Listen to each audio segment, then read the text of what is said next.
Okay. तो iCode गुरु एक cloud learning platform है जिसका मोटो है शेयर लर्न एंड ग्रो। हम iCode गुरु में एज अ कम्युनिटी अपना नॉलेज दूसरों लोगों के साथ शेयर करते हैं। देन हम उन्हीं नॉलेज के एक्सचेंज के थ्रू हम लर्न करते हैं और एज अ कम्युनिटी हम ग्रो करते हैं। iCode गुरु का मिशन क्या है? एम्प्लॉयबिलिटी क्रिएट करना, हाईटेक स्किल्स सिखाना और इंटरनेशनल मेंटोर्स के साथ आप लोगों का वेबिनार एंड वर्कशॉप्स के थ्रू इंगेज करवाना। हाईकोड गुरु जो हाईटेक स्किल्स आपको सिखाता है उसके थ्रू आप अपने आप को पॉलिश करते हैं, अपनी सीवी को इम्प्रूव करते हैं। और हाईकोड गुरु आपको कंप्लीट गाइड करता है कि किस तरह से आप एम्प्लॉयबल बन सकते हैं, आप किस तरह से एक अच्छा प्रोफेशनल बन सकते हैं। देन iCode गुरु कैसे काम करता है, iCode गुरु का मेन फोकस क्या है, इसके बारे में हम देखते हैं। iCode गुरु पर 20+ सेशंस पर डे होते हैं, जिसमें से अगर आप देखें तो पाइथन्स और एब्सोल्यूट बिगनर्स का सेशन होते हैं। देन iCode गुरु पर डाटा स्ट्रक्चर्स एंड एल्गोरिथम्स के सेशंस होते हैं, जिनका प्राइमरी फोकस लीड कोड के क्वेश्चन होता है। iCode गुरु पर फैंग प्रिपरेशंस के सेशन होते हैं, गूगल इंटरव्यू के जो सेशन है वो कंडक्ट किए जाते हैं। और इसके साथ साथ iCode गुरु पर फ्री आइट्स एंड जीआरई के कोर्सेज भी रन करवाए जाते हैं। इसके साथ साथ iCode गुरु मशीन लर्निंग, डाटा साइंस और इस तरह के दीगर आर्टिफिशियल इंटेलिजेंस के कोर्सेज भी रन करवाता है। iCode गुरु पर 2 वीकली वर्कशॉप होते हैं, जिसमें से एक वीकली वर्कशॉप पर हम इस वक्त सब यहाँ पे मौजूद हैं। देन iCode गुरु पर इसके साथ साथ एक वीकली वेबिनार होता है, जिसमें से एक टॉप प्रोफेशनल को iCode गुरु लेके आता है और जो अपना नॉलेज और अपना एक्सपीरियंस शेयर करता है। iCode गुरु के जितने भी लेक्चर्स हैं इनकी रिकॉर्डिंग हमारे फेसबुक चैनल पे और उसके साथ साथ यूट्यूब चैनल पर अपलोड की जाती है। आप लोग किसी भी लेक्चर के मिस होने की सूरत में वो रिकॉर्डिंग देख सकते हैं।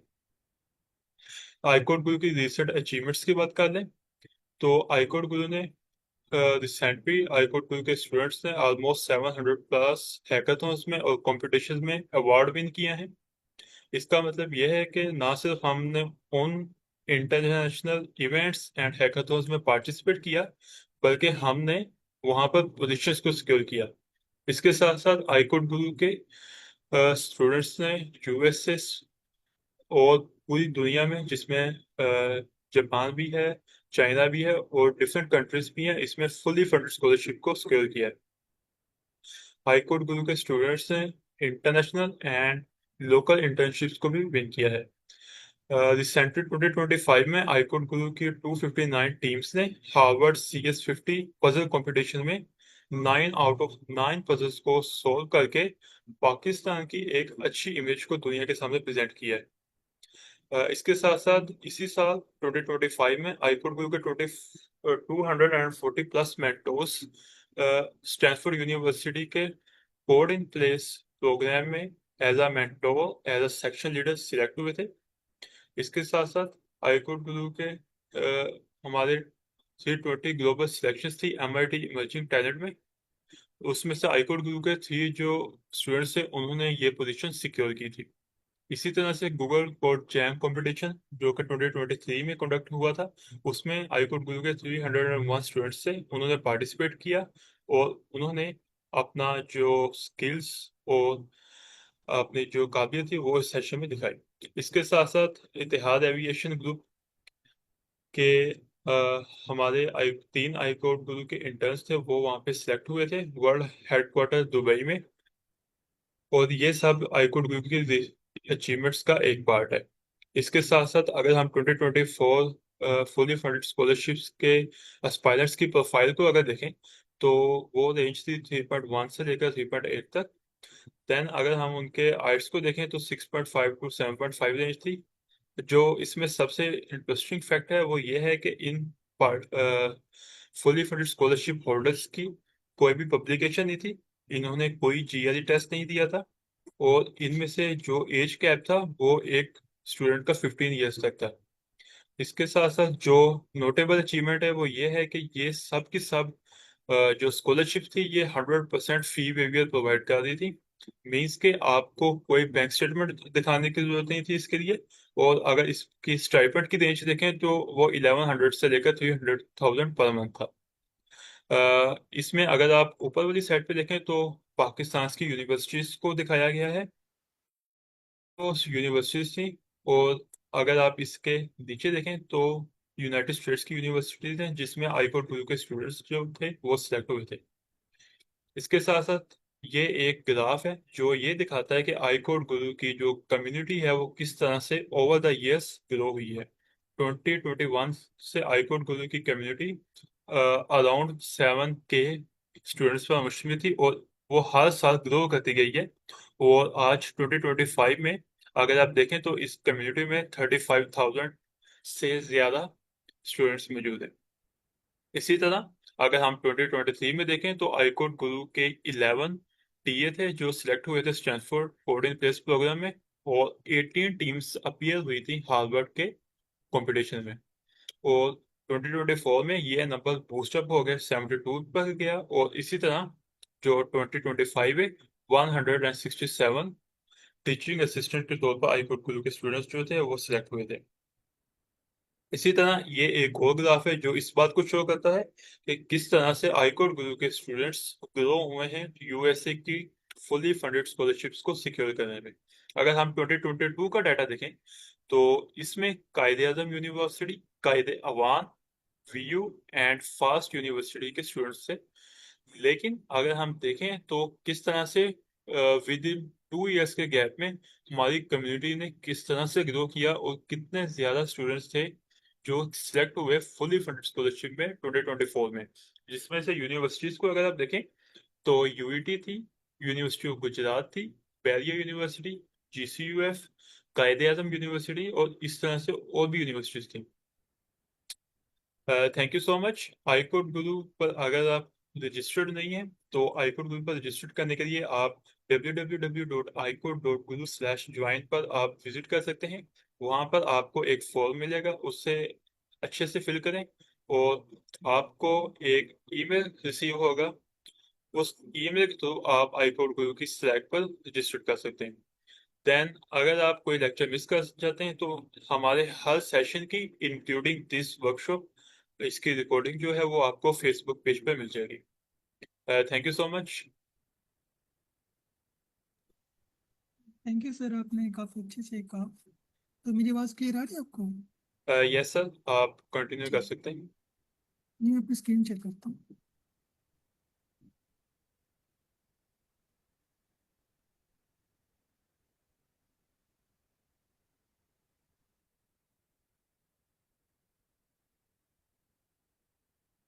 स्क्रीन स्क्रीन विजिबल है आप सबको? Yes sir. तो जो हमारा आज का टॉपिक ना वो हम देखेंगे हमने आइट्स के अंदर ना किस तरह स्कोर कर सकते हैं। इसके अंदर मुख्तलिफ स्ट्रेटजीज वगैरह को देखेंगे और जो आपके क्वेश्चन वगैरह होंगे उसको भी हम लेके सॉल्व करेंगे। तो जो हमारा आज का एजेंडा है वो हम मतलब मुख्तलिफ पॉइंट से बात करेंगे। जैसे थोड़ा सा मेरा इंट्रोडक्शन होगा आपकी, मतलब मॉड्यूल कौन कौन से होते हैं, उसकी स्कोर की डिवीजन क्या होती है और कौन कौन सी स्ट्रेटजी आपके लिए मतलब हो सकती है जिसने मेरे लिए वर्क की है। इसके अलावा कुछ लिंक्स हैं आखिर में कि जिसकी मदद से आप प्रिपरेशन कर सकते हैं और आखिर में कुछ एंडिंग नोट्स हैं। तो ये अस्सलाम मेरा वालेकुम सर। सर वालेकुम फर्स्ट सॉरी सलाम। To interrupt you. सर आपकी वॉइस बहुत कम आ रही है। चलिए आप बताइएगा अगर कम है तो। सर अब अभी भी सही है? स्लो है थोड़ा सा। चलिए एक मिनट बस।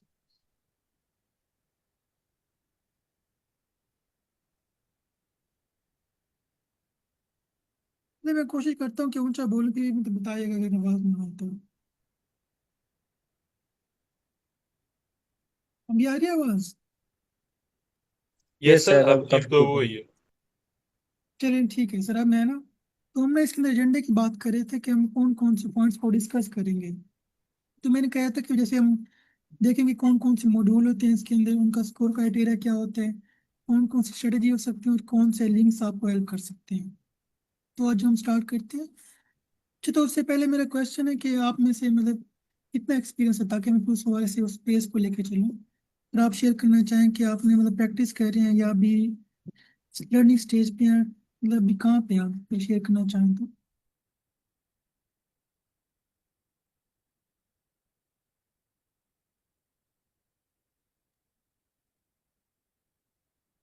सर आप अपना क्वेश्चन रिपीट करेंगे? जी सर, मैं कह रहा था कि अगर आप ये शेयर कर दें कि आप किस स्टेज पे हैं, यानी कि अभी आप लर्निंग स्टेज पे हैं या प्रैक्टिस कर रहे हैं या मतलब कहाँ पे हैं, ताकि मैं उस हवाले से फिर लेके चलूँ। सर मेरा जो अभी तक का पर्सनल एक्सपीरियंस है वो लर्निंग प्लस प्रैक्टिस फेज के अंदर हूँ मैं। ठीक हो गया सर, चलिए इंशाल्लाह आपको भी फायदा होगा इस सेशन से। कोई और शेयर करना चाहे तो वो भी कर सकते हैं। सर मेरा भी सर ऐसा ही है, मैं थोड़ी सी प्रैक्टिस भी कर रहा हूँ और साथ साथ चीज़ें लर्न भी कर रहा हूँ। मीन्स के मुझे क्वेश्चन टाइप्स और मॉड्यूल्स वगैरह सब क्लियर हैं, तो अब मैं प्रैक्टिस कर रहा हूँ। तो उसमें ना अभी मेरे बैंड्स का इशू आ रहा है, बैंड्स इंक्रीज नहीं हो रहे। चलिए इंशाल्लाह सर, कोशिश करेंगे उसको भी लेके चलें। हम आखिर में प्रैक्टिस सेशन भी रखेंगे, यानी छोटा सा जो क्वेश्चन है ना मेन मेन, कि उसको कैसे सॉल्व करना है वो भी हम देख लेंगे। तो अपना मतलब स्टार्ट करते हैं प्रॉपरली। तो जैसे अगर मैं थोड़ा सा अपने बैकग्राउंड के बारे में बता दूं कि मैंने भी रिसेंटली आइट्स का एग्जाम दिया था तकरीबन लास्ट वीक पहले। और उसमें मेरे रीडिंग लिसनिंग के अंदर 7.5 थे और स्पीकिंग में 7 थे, तो ओवरऑल 7 स्कोर बने थे मेरे। तो जो मैं ना आज आपके साथ अपनी जर्नी शेयर करना चाहूँगा कि मैंने किस तरह अचीव किया, क्या मेरी स्ट्रेटजी थी, मैंने किन रिसोर्स को फॉलो किया था, और जो मतलब ऑन द टेस्ट डे मेरी क्या सिचुएशन थी। तो मैं इन सब पॉइंट्स को कवर करूँगा और आखिर में हम आपके क्वेश्चन लेके चलेंगे कि जो आपको मुश्किल आ रही है तो आप ये शेयर कर सकते हैं। तो हम पहले पहले देख लेते हैं कि ना ओवरव्यू ले लेते हैं मॉड्यूल्स का, ताकि जो न्यू है उनको भी आइडिया हो जाए। तो जब हम देखते हैं ना, हमारे पास आर्ट्स दो तरह के होते हैं, एक होता है जनरल, एक होता है एकेडमिक। तो हम इस एकेडमिक को लेके चलेंगे। ये तब होता है अगर आप किसी मतलब बाहर कंट्री के लिए जा रहे हैं और आपने अप्लाई करने वर्क के मतलब कि अगर आपने स्टडी के लिए काम करना है ना, तो आपको ये चाहिए होता है। हमारे पास इसमें ना 4 मॉड्यूल आते हैं जिनको हम देखेंगे। एक होते रीडिंग है, राइटिंग है, स्पीकिंग और लिसनिंग। यानी कि ओवरऑल आपको ये देखते हैं कि अगर आप किसी कम्युनिटी में जाते हैं तो वहाँ सर्वाइव कर सकते हैं, क्या अपनी मतलब बात पेश कर सकते हैं, उनकी सुन सकते हैं, उन्हें बता सकते हैं। तो एक ही ओवरऑल इसका मतलब पर्पज़ ये होता है कि आपको चेक किया जा सके क्या है, आप वहाँ जाके कोई मुश्किल तो नहीं होगी। तो मेरे पास 4 मॉड्यूल होते हैं, रीडिंग हो गया, राइटिंग है, स्पीकिंग है, लिसनिंग है। अब हम नेक्स्ट में देखेंगे कि हम इसको ना कि ईच मॉड्यूल क्या करते हैं, किस तरह के मतलब हमारे पास क्वेश्चन टाइप्स होते हैं। तो हम नेक्स्ट अब देखते हैं हमारे पास ना कि मॉड्यूल की मैकेनिक्स और स्कोर क्या है। हम पहले देखते हैं रीडिंग को। अगर हम रीडिंग की बात करें ना तो इसमें मतलब डिफरेंट टाइप के स्ट्रक्चर्स होते हैं और आपके पास 3 पैसेज होते हैं जिसको आपने मतलब 40 क्वेश्चन होते हैं और 1 आवर का टाइम होता है, आपने इसको सॉल्व करना होता है।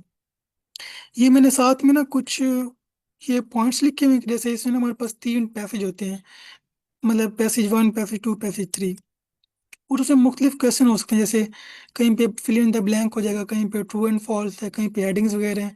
तो वो सब टाइप्स हो सकते हैं। इसके लिए अगर हम बात करें तो जो एकेडमिक टेस्ट होते हैं ना थोड़ा डिफिकल्ट सा होते हैं, मतलब पहला पैसेज नॉर्मल सा होगा, अगले जो होंगे ना उसमें थोड़ा डिफिकल्टी लेवल हाई होगा। और ये साथ में ना आपके पास स्कोर है कि अगर आप इतने मार्क्स सीख करते हैं तो इतना बैंड बनेगा। जैसे अगर आपने ना मतलब एक आपका रॉन्ग है तो आपका मतलब 8.5 तक आ सकता है बैंड। और अगर आपके सारे के सारे ठीक हैं तो आप 9 बैंड स्कोर कर सकते हैं, जो कि मैक्सिमम स्कोर है। बाकी देख सकते हैं कि अगर हम इतनी स्कोर करें तो हमारा क्या बैंड स्कोर बनेगा। तो ये कुछ हमारे पास ना कि एक रेंज थी बैंड स्कोर्स की। इसलिए हमारे पास ना 60 मिनट्स होते हैं और 40 क्वेश्चन हमने सॉल्व करने होते हैं। नॉर्मली हम लोग ये कोशिश करते हैं कि जो पहला पैसेज है उसको 15 से 17 मिनट्स में सॉल्व कर लें, ताकि हमारे पास नेक्स्ट के लिए ना बच जाए टाइम। और इस अगर आप लैपटॉप पे कर रहे हैं मतलब जैसे कंप्यूटर बेस होते हैं तो आपको एक्स्ट्रा टाइम नहीं मिलेगा कि आप ट्रांसफ़र कर लें, बस जैसे ही आप कंप्लीट करेंगे फिर नेक्स्ट शुरू हो जाएगा मॉड्यूल, जैसे टाइम एंड होगा। तो यहाँ तक कोई क्वेश्चन है तो हम पूछ सकते हैं, वरना फिर हम नेक्स्ट मॉड्यूल पे चलते हैं। क्लियर है सर यहाँ तक? ठीक हो गया। अच्छा, फिर आता है लिसनिंग का। अब लिसनिंग में भी सेम इसी तरह होता है कि आपके पास एक ऑडियो होती है जो मतलब 4 पार्ट्स में होती है, इनके पार्ट 1, 2, 3, 4। और उसमें डिफरेंट क्वेश्चन होते हैं। अब ऑडियो प्ले हो रही थी, आपने उस क्वेश्चन में से ना आंसर करना होता है कि भाई इसमें क्या हो सकते हैं। इसमें भी डिफरेंट टाइप के क्वेश्चन हो सकते हैं, जैसे एमसीक्यूज हो गए, फिल इन द ब्लैंक्स है, ट्रू एंड फॉल्स है। तो इसके अंदर हमारे पास जैसे मेन जो आप जिस पे काम करते हैं ना वो ये होता है कि आप नोट्स ले रहे होते हैं, वहाँ पे अपना प्रिडिक्ट कर रहे होते हैं, चीज़ों को आइडेंटिफाई करते हैं, आइडियाज़ को। इसके मैंने ये इसको साथ में ना स्कोर रेंज लिखी है कि अगर आप इतना स्कोर करते हैं तो इतना बैंड होगा। ये नॉर्मली 5 to 6 मिनट्स या 7 मिनट्स की एक ऑडियो होती है और 4 ऑडियो होती हैं जो कि पल चल रही होती हैं। तो ये हमारे पास मतलब लिसनिंग का सेक्शन आ जाता है कि हम इसको इस तरह देख रहे होते हैं स्कोर्स के लिहाज से। फिर हमारे पास नेक्स्ट आता है कि स्पीकिंग का। और स्पीकिंग में ये होता है वो आपको ना मतलब आपके बारे में पूछते हैं कि आप क्या करते हैं, कहाँ से हैं, आपके एनवायरनमेंट के बारे में पूछते हैं। इसमें तीन पार्ट्स होते हैं इनके, पार्ट 1, पार्ट 2 और पार्ट 3। जो पार्ट 1 होते हैं वो आपके पास नॉर्मली होते हैं कि आपके बारे में पूछते हैं कि आपकी लाइक्स क्या हैं, डिसलाइक्स क्या हैं, जनरल इंट्रोडक्शन से होते हैं। जो पार्ट 2 होते हैं उसमें ना आपको कोई टॉपिक देते हैं कि आपने उससे बात करनी होती है। कोशिश करते हैं कि 1.5 से 2 मिनट तक आप ना उससे बात करें। उसमें पॉइंट बताते हैं आपको कि भाई आप ये पॉइंट की मदद से हेल्प ले सकते हैं। इसको हम बोलते हैं क्यू कार्ड। इनके आपको स्क्रीन पे शो हो रहा होता है कि ये आपने ना इस टॉपिक पे बात करनी है। आखिर में होता है जो आपने मतलब बात की उसी को लेके वो आगे थोड़ा डिस्कशन बेस के अंदर ना आपसे क्वेश्चन आंसर करते हैं। और ये नॉर्मली 13 से 40 मिनट्स के अंदर ना कंप्लीट हो जाते हैं। और हम इसकी बात करें तो इसमें मतलब डिफरेंट वो ना आपको एवेल्युएट कर रहे थे डिफरेंट तरह से। हम आगे इसकी डिटेल में देखेंगे कि भैया किस बेस पे ना आपको चेक कर रहे होते हैं। फिर जो नेक्स्ट मॉड्यूल होता है हमारे पास वो तो रिपोर्ट राइटिंग का है। यानी कि अब इसमें ना राइटिंग आपने दिखानी होती है कि आप लिख सकते हैं। अब इसमें दो क्वेश्चन होते हैं, रिपोर्ट राइटिंग है और होते हैं ऐसे राइटिंग। रिपोर्ट के अंदर आपको कोई क्वेश्चन दे सकते हैं, जैसे कोई टेबल है, कोई चार्ट है, डायग्राम है, और उस पर ना आपने 150 वर्ड्स मिनिमम लिखने होते हैं। और जो पार्ट टास्क 2 है ऐसे वाला, उसमें वो कोई भी ऐसे दे सकते हैं, जैसे मतलब सोल्यूशन है, सोल्यूशन बोल सकते हैं, प्रॉब्लम सोल्यूशन क्या है, या आर्गुमेंटेटिव ऐसे हो सकते हैं, या काज पूछ सकते हैं। तो मतलब ये ना डिफरेंट टाइप के ऐसे होते हैं जिसको आपने हैंडल करना होता है। और इसके लिए नॉर्मली हम लोग ना 40 मिनट्स एलोकेट करते हैं कि हम इसको 40 मिनट्स में करेंगे। इसमें भी डिफरेंट क्राइटेरिया होते हैं, जैसे जिसकी बेस पे हम लोग चेक कर रहे होते हैं। तो यहाँ तक हमारे पास था कि हमने ना कौन कौन से मॉड्यूल लिए हैं, उनका क्या स्कोर क्राइटेरिया क्या है, और किसको मतलब किस तरह से है। यहाँ तक क्लियर है? कोई क्वेश्चन है तो पूछ सकते हैं। जी सर, क्लियर है। ठीक हो। तो अब ना नेक्स्ट हम बात करते हैं कि ना आपके पास कौन कौन सी स्ट्रेटेजी यूज कर सकते हैं। इनके जो मैंने की और मुझे लगा कि हेल्पफुल हुई, तो मैं आपके साथ शेयर करूंगा। जैसे जो हमारे पास ना मुख्तलिफ टिप्स हैं। जो पहली है ना वो ये, तो आपने ना कैम्ब्रिज की बुक्स यूज़ करनी है। मैंने अक्सर देखा है, क्योंकि जब लिखते हैं ना आइल्स प्रैक्टिस तो काफ़ी सारे साइट्स आती हैं, और मतलब बच्चे ऐसी वेबसाइट से प्रैक्टिस कर रहे होते हैं जो रेलिवेंट नहीं है, या तो बहुत टफ होती हैं या बहुत ईजी होती हैं। तो उसके लिए बेस्ट वे है कि आप कैम्ब्रिज की बुक्स प्रेफर करें, इसी में से प्रैक्टिस करें और सॉल्व करें। दूसरा ये कि आपने अपनी ना मिस्टेक को आइडेंटिफाई करना है, इनके कहाँ पे मिस्टेक हो रही है और क्यों हो रही है। ये आपके पास जो दो क्वेश्चन है ना, ये आपको बहुत हेल्प करेंगे। मतलब अगर आप इनको टैकल करते हैं तो आपको एक समझ लें चारों मॉड्यूल को ये गो थ्रू कर रहे हैं, क्योंकि आप देख रहे हैं कि ये गलती कहाँ पे है और क्यों हो रही है। फिर जो एक बस नेक्स्ट टिप है ना वो है कि कीप रिकॉर्ड, यानी कि आप डेली देखें कि आपने क्या प्रैक्टिस की, किस मतलब टेस्ट के अंदर कितने मार्क्स आए थे, कौन सी क्वेश्चन टाइप्स आपकी रॉन्ग हुई थी। यानी कि आपके पास एक रिकॉर्ड हो कि अच्छा मैंने यहाँ इस दिन इस टाइप को ये प्रैक्टिस की थी और मेरा ये स्कोर आया था। ये जो नेक्स्ट है वो है पैराफ्रेजिंग की, यानी कि जब लिस्टिंग सुन रहे होते हैं ना, हो सकता है कोई एग्जैक्ट वर्ड ना बोले तो मोस्टली उसके जो कोई और वर्ड यूज कर लेते हैं। तो बच्चे यहाँ से कंफ्यूज होते हैं, क्योंकि वो एक्चुअल लफ्ज का इंतजार कर रहे होते हैं, वो आता ही नहीं और पता नहीं चलता कि हम नेक्स्ट क्वेश्चन पे चले जाते हैं। तो एक तो पास ये आता है कि अपने पैराफ्रेजिंग को ध्यान में रखना कि भाई इसका मीनिंग क्या हो सकता है। ये जो नेक्स्ट है वो ये कह अटेम्प्ट रोल टेस्ट, यानी कि अगर आपने एक बार टेस्ट किया, आप उसके मतलब फर्ज किया 6/10 आए हैं, तो आप कुछ दिन बाद उसको दोबारा करें कि जो मैंने मिस्टेक आइडेंटिफाई की थी, क्या मैं उसको ठीक कर पा रहा हूँ या नहीं कर पा रहा। यानी कि आपने जस्ट ये देखना कि आप इम्प्रूव कर रहे हैं नहीं कर रहे हैं, और अगर कर रहे हैं तो किस हद तक कर रहे हैं। और आखिर में आता है अपने ना मेन थीम पे फोकस करना है। यानी कि ऐसा नहीं है कि मतलब जो जैसे थीम है कि बात कर रहे हैं, वो शुरू में बताते हैं इंट्रोडक्शन ना, जैसे अगर पार्ट 1 है बताते हैं ये दो बंदे हैं इस टॉपिक पे बात कर रहे हैं, तो अपने थीम ध्यान में रखना है। और जो ब्लैंक के आगे और पीछे का लफ्ज देखना है कि भाई वो क्या कह रहे हैं, तो अपने उससे आइडिया लेना है कि अच्छा इसमें ये बात हो सकती है। अब यहाँ पे ना मैंने एक इमेज अपलोड की अपने ना टेस्ट की, तो वो अब जैसे अब ये ना ये देखें, अब इससे मतलब ये लिखा हुआ है कि भाई मैंने टेस्ट 17 अटेम्प्ट किया था, टेस्ट 1। और उसमें मेरे मतलब पहले में फुल मार्क्स थे, दूसरे में 4/10 थे, तीसरे में 5/10, 7/10। तो मुझे ये आइडिया होगा कि अच्छा मेरे ना जो पार्ट 2 है ये वीक है। फिर मैं देखूंगा कि इस पार्ट के अंदर मेरा कौन सा मिस्टेक हुई है। जैसे ये दिखाई दे रहा है कि मुझे लगता है कि भाई जिसमें डबल एमसीक्यूज होते हैं वो मैं ज़्यादा गलती करता हूँ, तो मैं नेक्स्ट उसी डबल एमसीक्यू पे फोकस करूंगा। फिर कुछ टाइम बाद जाके दोबारा ना फुल टेस्ट अटैम्प्ट करूंगा। इससे ये होगा कि मेरे पास एक पूरा रिकॉर्ड भी है कि मैंने कहाँ गलती की थी, क्यों की थी। तो अगर इसको यहाँ तक क्लियर है लिसनिंग के अंदर तो पूछ सकते हैं, वरना फिर हम आगे कंटिन्यू करते हैं। सर मेरा क्वेश्चन यहाँ पे ये है कि ना अक्सर मैंने देखा है कि वेबिनार वगैरह में, वर्कशॉप वगैरह में भी ना मेंशन किया जाता है कि कैम्ब्रिज की बुक्स, तो वो हमें जी किस सर। तरह से कहाँ मिलेंगी, थोड़ा सा आप गाइड कर सकते हैं। जिस तरह एक मैं देख रहा था उसके अंदर ना, वर्कशॉप के अंदर मैम माहा जैनब जोनसी उन्होंने मेंशन किया था कि अगर आप जी जिनसे है ना कैम्ब्रिज के जो बुक्स हैं उसको, जो बिल्कुल। भी उसके अंदर लिसनिंग के हवाले से एक्सरसाइज है ना, उसको अगर आप देख लें तो आपके टेस्ट के अंदर काफी ज्यादा, तो वो मुझे नहीं मिल रही, किस तरह से उसको फाइंड आउट करेंगे। चलिए सर, उसके हम देख भी लेंगे, लिंक्स भी इसके अंदर ऐड किए हुए हैं मैंने, और हम प्रैक्टिस भी कर लेंगे थोड़ी सी ना, कि ताकि एक आइडिया हो जाए चीज़ों का। क्लियर है सर आपको क्वेश्चन? जी सर ठीक है। ठीक हो गया। तो अब नेक्स्ट देखते हैं रीडिंग का। अच्छा, जब रीडिंग है ना, अब इसमें ये होता है कि इसके अंदर ही पैराफ्रेजिंग आपके पास की पॉइंट होती है, क्योंकि वो एक्चुअल वर्ल्ड को नहीं बताता आपको कि आपने ये।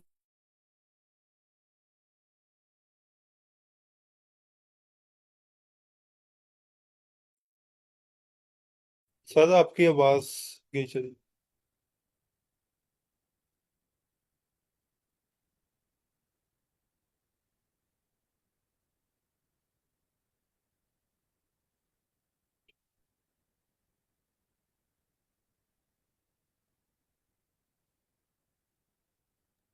और सर अगर आप बोल रहे हैं तो आपकी आवाज़ नहीं आ रही।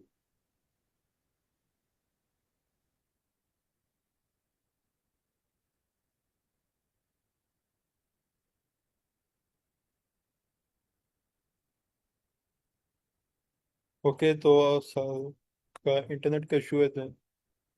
सर मेरी आवाज़ आ रही है आपको? शायद कट गया था यस यस क्या? Sir sir. अब चलिए मैं दोबारा शेयर कर लेता हूँ। तो ये मुझे स्क्रीन शो हो रही है रीडिंग वाले पार्ट की। Yes sir. Yes sir. Yes तो लास्ट में किस पॉइंट पे था, अगर आप बता दें कि मतलब। सर ये इसके अंदर आप ये बता रहे थे कि हमारे पास रीडिंग में भी ना पैराफ्रेजिंग होती है, की पॉइंट उसके। जी बिल्कुल। तो मतलब हमने इसको एक तो ध्यान में रखना है, उसके लिए मैं दिखाऊंगा आपको ना कि मैंने पिक्चर जो अटैच की हुई है उसमें किस तरह लिखा हुआ है। फिर आपने ये, मैंने कह रहा था कि अपने ना वीक पार्ट को देखना है, यानी कि आप कहाँ पे मिस्टेक करते हैं, अपने उसको आइडेंटिफाई करना है। जैसे अक्सर बच्चे ना डबल एमसीक्यूज हो गया या फिर मैचिंग हेडिंग है, वो मोस्टली मतलब गलत होती है, तो हम उसको देखने की कैसे ठीक कर सकते हैं। फिर अपने को चीज़ करनी है कि पूरा पैसेज आपने रीड नहीं करना, क्योंकि अगर आप वो करेंगे तो आप बिल्कुल फंस जाएंगे बीच में। क्योंकि एक तो आपके पास ऊपर टाइमर चल रहा होता है, तो वो आपके जहन में चल रहा होगा। तो आपने जस्ट ये देखना कि भाई अच्छा, इस क्वेश्चन के लिए मुझे कहाँ पे जाना है और उसका आंसर क्या होगा। इनके आपने एक प्लेस पे जाना है और उसका आंसर को ढूंढना है, मतलब दो काम आपने करने हैं। फिर आपके पास जो नेक्स्ट टिप है वो कि आपने आंसर को ना पहले सोच लेना है कि इसका क्या आंसर बन सकते हैं। जैसे अगर वो कोई बात कर रहा है किसी बंदे की, तो आपको जहन में आना चाहिए कि इसका कुछ नाम हो सकता है या इसके बारे में कुछ हो सकता है, यानी कि आपने पहले से प्रिडिक्ट कर लेनी है कि अच्छा इसका ये हो सकता है। तीसरा ये है कि आपने प्रैक्टिस डेली करनी है, चाहे आप एक पैसेज करें उस पर आपको तुम्हें से आधा घंटा लग सकता है या 20 मिनट लग सकते हैं, लेकिन करना डेली है, ताकि आपके पास एक जो माइंड की मसल मेमोरी है ना, वो बिल्ड हो जाए कि आप उस चीज़ पे काम कर सकते हैं। और लास्ट ये कि टिप ये है कि आपने किसी एक पैसेज पे ना टाइम नहीं लगाना। अब जैसे मैं ये फर्स्ट किया कि मैंने पैसेज 1 किया, मुझे 15 मिनट लगे। तो मैं पैसेज 2 करने लगा, मुझे 35 मिनट हो गए। तो बजाय ये कि मैं उसे कंटिन्यू करूँ, मैं नेक्स्ट पे चला जाऊंगा, ताकि मैं उसको, हो सकता है वो आसान हो, सेकंड वाला मुश्किल हो। तो आपने बस ये देखना है कि 1 से 2 मिनट से ज़्यादा किसी क्वेश्चन को आपने टाइम नहीं देना। अगर नहीं हो रहा उसको स्किप करें, नेक्स्ट पे आए। तो मैं आपको ना ज़रा पिक्चर शेयर कर देता हूँ कि जैसे ना ये इमेज हो रही है आपको।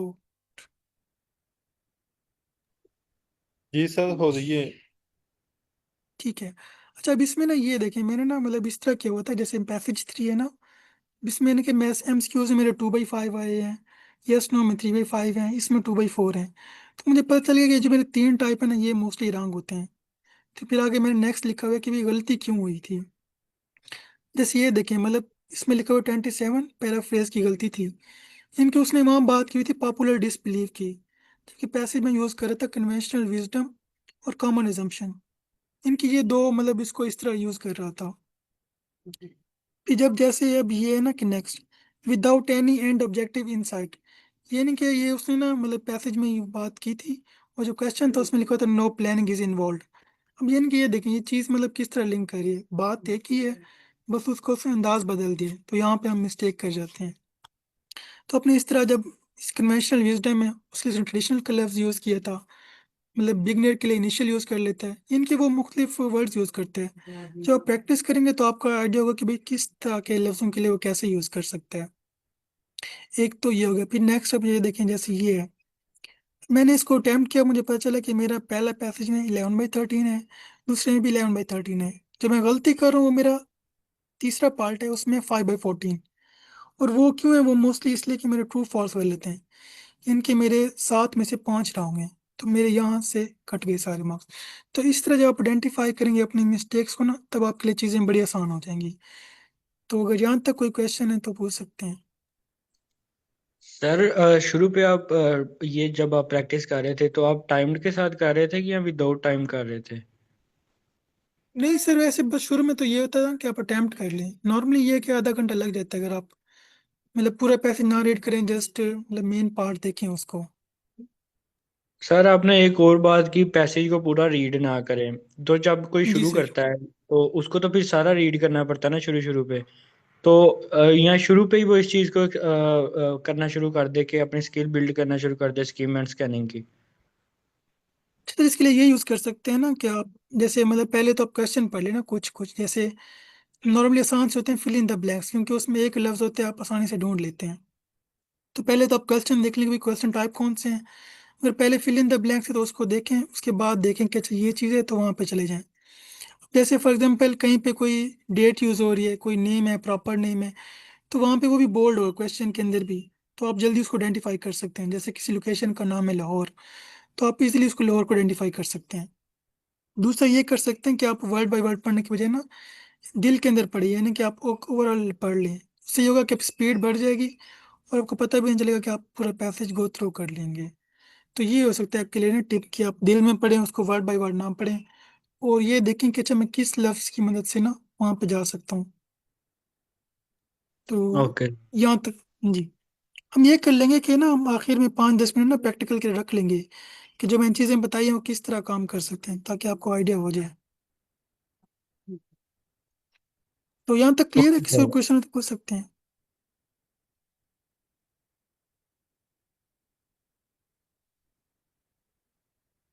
नेक्स्ट मूव कर लिए हम लोग।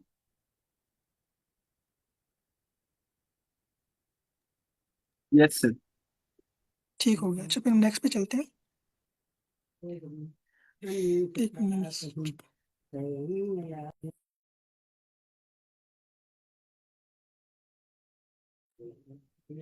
जो हमारे पास अब नेक्स्ट है ना वो है स्पीकिंग का पार्ट। जब स्पीकिंग और राइटिंग दो मतलब टास्क हैं, अब स्पीकिंग के अंदर भी ये कर सकते हैं, इसकी टिप ये है कि आप डेली प्रैक्टिस करें, इनके जितना हो सकता है 15 मिनट 20 मिनट डेली करते रहें। दोस्तों से बात करें इंग्लिश में कर लें, व्हाट्सएप यूज़ करें इंग्लिश में कर लें, इनके आप खुद को इतना आदी बना लें कि आपको सोचने की ज़रूरत ना पड़े, आपका माइंड ऑटोमेटिकली इस पर काम कर ले। दूसरा ये है कि आप जो कॉमन क्वेश्चन है ना वो देख लें, जैसे कि आप क्या करते हैं, आपके लाइक डिसलाइक किए हैं, आपके होम टाउन के बारे में हो गया, और आप क्या चाहते हैं, आपकी हॉबीज़ क्या हैं, मतलब इस तरह के टॉपिक्स हैं जो कॉमन यूज होते हैं वो देखने हैं।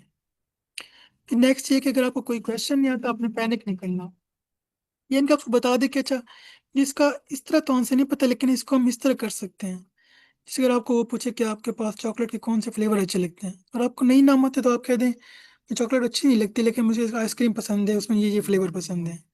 इनके आपने जिस बताना है कि उसको मैं बात कर सकता हूँ।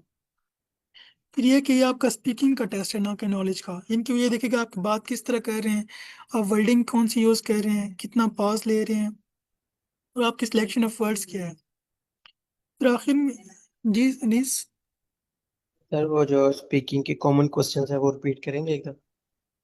से जैसे आपकी हॉबीज़ कौन कौन सी हैं, आपका होम टाउन हो गया, आपकी लाइक डिसलाइक हो गई, और आपके मतलब बाकी आप क्या करते हैं, वर्क करते हैं, स्टडी करते हैं, कौन से टॉपिक्स पढ़ रहे हैं, तो इस तरह के मतलब टॉपिक्स होते हैं ना वो कॉमन से जाते हैं।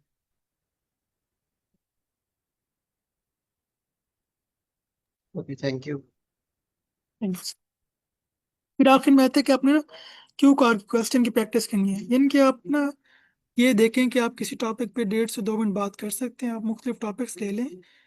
मैं ये कहूँगा कि आप उसी बुक्स में से ना जो टॉपिक्स ऑलरेडी आए हुए हैं उसी में से क्यू कार्ड देख लें कि अच्छा अगर ये टॉपिक होगा तो मैं इसको किस तरह मतलब कर सकता हूँ बात, क्योंकि अक्सर वो रिपीट ही हो जाते हैं या उससे मिलता जुलता कोई आता है तो आप कर सकते हैं। ये तो हो गई स्पीकिंग के लिए आपके पास ना कुछ टिप्स वगैरह।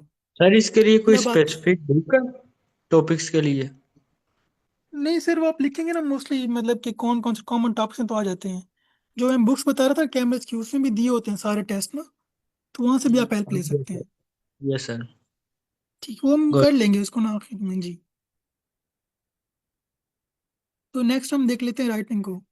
जब राइटिंग के अंदर आपको जो करने वाली चीज़ है ना, वो आपने पहले तो ये देखना है कि क्वेश्चन टाइप्स क्या हैं, क्योंकि डिफरेंट टास्क वन में भी मुख्तलिफ तरह के क्वेश्चन हो सकते हैं, टास्क टू में भी। जैसे अगर मैं टास्क वन की बात करूँ ना, उसमें आपके पास पाई चार्ट है, टेबल है, ग्राफ है, लाइन ग्राफ है। तो मतलब या तो वो सिंगल भी दे सकते हैं, मिक्स भी दे सकते हैं। मिक्स में जैसे आपको चार्ट और टेबल दे दे, बार ग्राफ और टेबल दे दे, तो यानी कि वो आपको मुख्तलिफ तरह से दे सकते हैं। तो आपने तो एक तो वो देखने की भी क्वेश्चन टाइप्स कैसे हैं, उसको किस तरह मार्क्स होना, क्राइटेरिया क्या है। इससे पहले मैंने बैंड्स की बात की थी कि वो किन क्राइटेरिया पे बात करते हैं, उसको भी हम देख लेते हैं। इसके अलावा अपने ये देखने के भी कौन से क्वेश्चन के लिए वोकेबलरी कौन सी है। जैसे कुछ लेवल स्पेसिफिक होते हैं टेबल के लिए, कुछ मतलब कि अगर आपने बार ग्राफ में राइज का ट्रेंड शो करना है तो आप उसके लिए यूज़ कर सकते हैं। तो अपने वो लफ्ज़ देखने के भी अच्छा मैं ये वोकेबलरी बिल्ड करके ना अपने कर सकता हूँ। फिर है कि आपने ना प्रैक्टिस करनी है, जब टास्क टू में जाते हैं ना तो अपने आइडियाज़ जनरेट करने हैं, क्योंकि आपको उस टाइम पे कम से कम 4-5 आइडियाज़ हों, उसमें से कोई आप अच्छे से पिक करके ना लिखना होता है। जैसे अगर मैं कहता हूँ कि मेरे पास एक टॉपिक आया है कि आप पोल्यूशन को किस तरह कम कर सकते हैं, तो उस टाइम पे सोचना मुश्किल है। अगर आपकी प्रैक्टिस नहीं है, आपने माइंड को ट्रेन नहीं किया हुआ, तो आपके लिए उसको हैंडल करना मुश्किल है। फिर आखिर में आपने ये देखना कि जो टास्क टू है ना, उसकी वेटेज काफ़ी ज़्यादा है as compared to task one. तो आपने कोशिश करनी है कि 20 मिनट से ज़्यादा टास्क वन को नहीं देना और टास्क टू पे देना है। हाँ, जब आप टास्क टू कर लें, आपको लगता है कि टाइम बच गया, फिर आप टास्क वन पे मूव कर सकते हैं।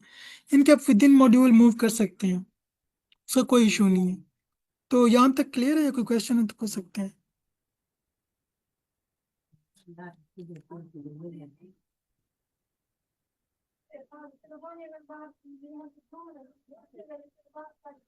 मेरी आवाज़ आ रही है? यस सर क्लियर है यहाँ तक सर। ठीक, नेक्स्ट मूव ठीक करो। होगा यस। जी। अच्छा, चलो अब ना हम रिसोर्स की बात कर रहे थे कि मैं ना कौन कौन से रिसोर्स मैंने यूज़ किए थे। तो एक तो ये मतलब स्लाइड है, इसके अंदर ना रिसोर्सेज के लिए आपको हेल्प कर देगी। अच्छा, अब जैसे ना मैंने ना मुख्तलिफ साइट्स लिखी हैं, मैं बता दूंगा कि मैंने क्यों लिखी हैं। साथ ये काम कर लेते हैं कि इसको ना ब्राउज़र में जाके देख भी लेते हैं। अच्छा, तो जैसे ना मैंने लिखा है jump into.com, अब ये आपको किस तरह हेल्प कर सकती है। इसमें ना आप तीनों मॉड्यूल कर सकते हैं, इनके रीडिंग भी है, लिसनिंग भी और राइटिंग भी है। इसके अलावा इसमें कैम्ब्रिज की बुक्स होती हैं, मतलब तकरीबन लास्ट 10 से 20 बुक्स इसमें दी हुई है उन्होंने, बुक 10 से 20 तक। हर बुक के 4 पार्ट हैं, मतलब टेस्ट 1, 2, 3, 4। तो ये ऑलमोस्ट कोई 40-50 टेस्ट बनते हैं। दूसरा जो मुझे अच्छी बात लगती है इसकी, वो ये है कि आपकी हिस्ट्री मेंटेन करते हैं, यानी कि आपने कितना स्कोर अटेम्प्ट किए थे और क्या आप रिकॉर्ड था, कौन कौन से आपके, मतलब विद इन सेकेंड ना वो सेव कर रहे होते हैं चीज़ें आपकी। तीसरा इजी है। चौथा इसके अंदर ट्रांसक्रिप्ट भी दिए होते हैं। इनके एक तो आप इस साइट को यूज़ कर सकते हैं, अगर आप लोन करना चाहें तो इस साइट को यूज़ कर सकते हैं। दूसरा ये है कि रीडिंग एंड लिसनिंग के लिए आप ये भी यूज़ कर सकते हैं, आइट्स टेस्ट स्टिमुलेशन। इसके अंदर भी कैम्ब्रिज की बुक्स ही अवेलेबल हैं। तो ये तो आ गया आपके पास ओवरऑल टेस्ट के लिए ना। जी, ये 2 रिसोर्स हैं, ये मैंने ना लिसनिंग के और रीडिंग के दिए हुए हैं। एक यूट्यूब चैनल है सद याकूब ना, उनका एक कोर्स है लिसनिंग का, उसमें वो पूरे ना 40 क्वेश्चन करते हैं, मतलब हर टेस्ट के ना बताते हैं कि अच्छा ये एमसीक्यूज है, क्यों रॉन्ग है, यानी कि आप 1 घंटे की वीडियो होती है, पूरा टेस्ट अटेम्प्ट करते हैं। इस तरह रीडिंग की भी है, उसमें उन्होंने पूरा मतलब क्वेश्चन अटेम्प्ट किया होता है। तो ये आपके पास एक तो ये जनरल रिसोर्स हो गए, ये 2 रीडिंग और लिसनिंग के लिए हो गए। नेक्स्ट हम देख लेते हैं कि हमारे पास कौन से हैं। सर मेरा यहाँ पे क्वेश्चन है। जी सर। सर ये जो आपने वीडियोस रिकमेंड की हैं, ये जो पूरा जी टेस्ट सॉल्व करेगा, इसको हम कैसे यूज करेंगे, इसको कैसे यूटिलाइज करेंगे? सर मैं ना लाइक इसमें हम। इस पे क्लिक। जी, जी सर आप थोड़ा सा डेमो करवा दें, शायद थोड़ा सा क्लियर हो जाए। चलिए मैं इसको ना डेमो कर लेता हूँ।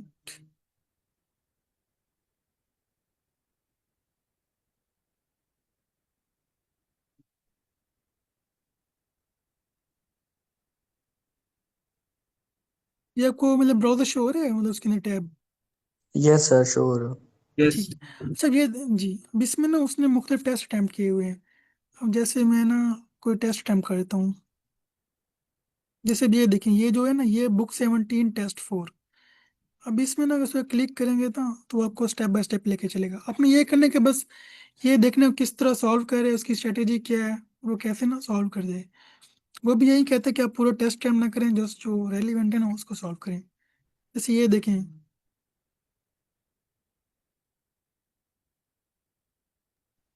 सर इसकी वॉइस नहीं आ रही, आप अपनी स्क्रीन को वॉइस इनेबल के साथ दोबारा शेयर कर देना। चलिए मैं कर लेता हूँ।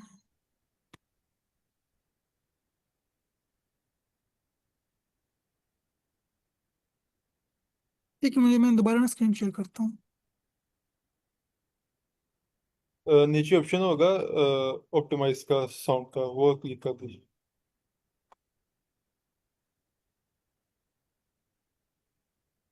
चलिए बताइएगा अगर आप आ रही है ना तो। modification. यस सर, अब आ रही है। Okay. ये ना जी, इसी तरह ना ये सारे क्वेश्चन सॉल्व करते हैं, मतलब कि अब 40 क्वेश्चन 40 सॉल्व करते हैं, उसके रीजन भी देते हैं, एक्सप्लेन भी करते हैं। आप सारा ना देखिए, मतलब 2-3 टेस्ट के भी देखिए ना, आपको आइडिया हो जाएगा कि आपके ना किस तरह करना है, किस तरह। मैंने भी बस 2-3 देखी थी तो मुझे आइडिया हो गया था, अच्छा इसको इस तरह करना है। तो ये तो मतलब इसकी होगी ना रीडिंग के लिए। इसी तरह इसका लिसनिंग का भी कोर्स है, इसकी भी मैं आपको दिखा देता हूँ।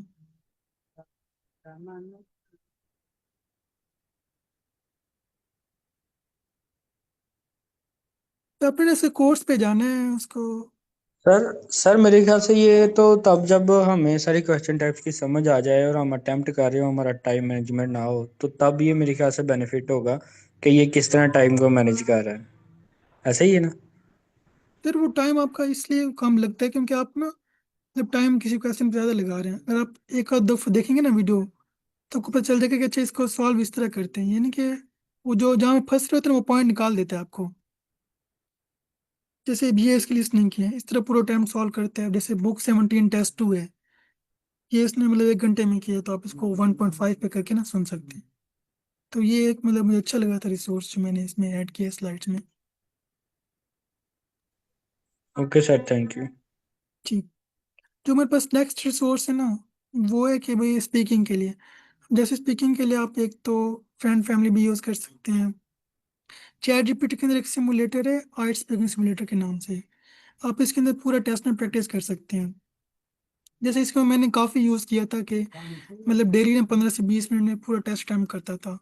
तो ये भी आपके लिए काफ़ी हेल्पफुल है। जैसे मैं अगर इसको दिखाऊँ ना, आप इसका वॉइस मोड यूज़ कर सकते हैं।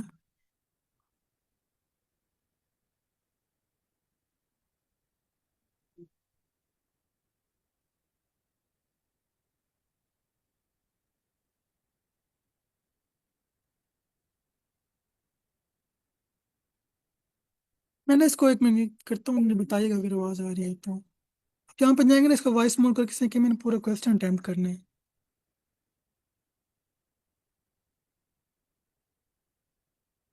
हाय। तो सर वॉइस नहीं आ रही। सर 1 मिनट, वो शायद नेट स्लो है। I'm here speaking. Yes sir, अब आ रही है। Yes, I want to practice full test. Absolutely. That's great to hear. Now, could you let me know whether you are currently studying or working? Yes, I am currently studying. Great. Thank you for letting me know. Let's dive into the first part of the speaking test. To begin with, can you tell me about your favorite subject that you're studying? तो इस तरह ना आप इसके अंदर पूरा test मतलब time कर सकते हैं 14 से 15 मिनट का। फिर आपको ये फीडबैक भी देगा कि आपने कहाँ मिस्टेक की, क्या बेहतर कर सकते हैं। तो एक तो ये मुझे काफ़ी अच्छा लगा था, जिसको मैंने यूज़ किया था काफ़ी ज़्यादा।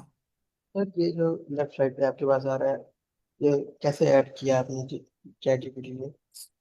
सर वो ना ये ऑप्शन होता है जीपीटीज का ना, यहाँ पे ये जाके लिखेंगे ना स्पीकिंग का, आइट स्पीकिंग, तो ये आपके पास आ जाएगा। मैं से लिंक दिए हुए स्लाइड्स में, आप लिंक पे क्लिक करके भी देख सकते हैं। ओ, बाकी सर्च यहाँ पे करेंगे ना तो मतलब आ जाएगा, स्पीकिंग लिखेंगे तो।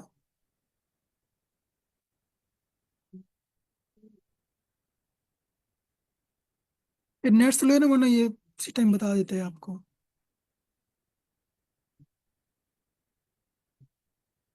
ये वाला आपने यूज कर लेना, इसमें 1 मिलियन प्लस लोग इसको यूज कर रहे हैं, मतलब तकरीबन 10 लाख से भी ज्यादा। एक तो रियलिस्टिक है, पूरा टेस्ट आपकी प्रैक्टिस करा देगा आपको, मतलब किसी की जरूरत नहीं है, आप कर सकते हैं।